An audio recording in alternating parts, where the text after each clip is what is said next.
Chapter 50. Then Joseph fell on his father's face and wept over him and kissed him.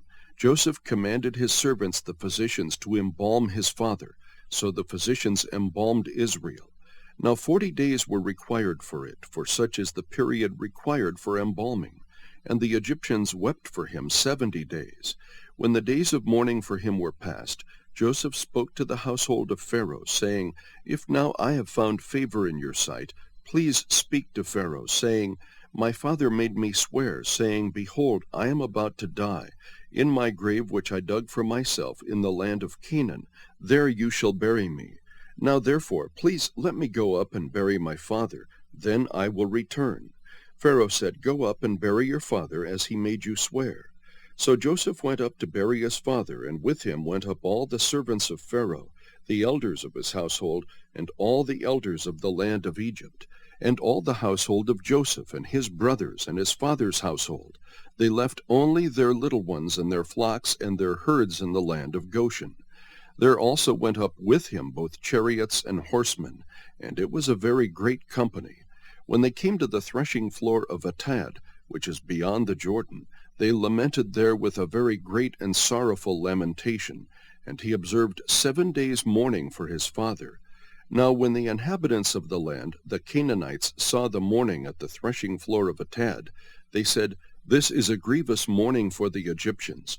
Therefore it was named Abel Mizraim, which is beyond the Jordan.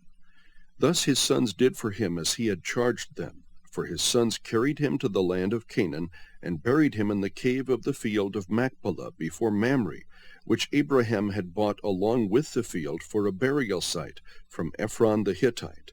After he had buried his father, Joseph returned to Egypt, he and his brothers, and all who had gone up with him to bury his father. When Joseph's brothers saw that their father was dead, they said, What if Joseph bears a grudge against us and pays us back in full for all the wrong which we did to him?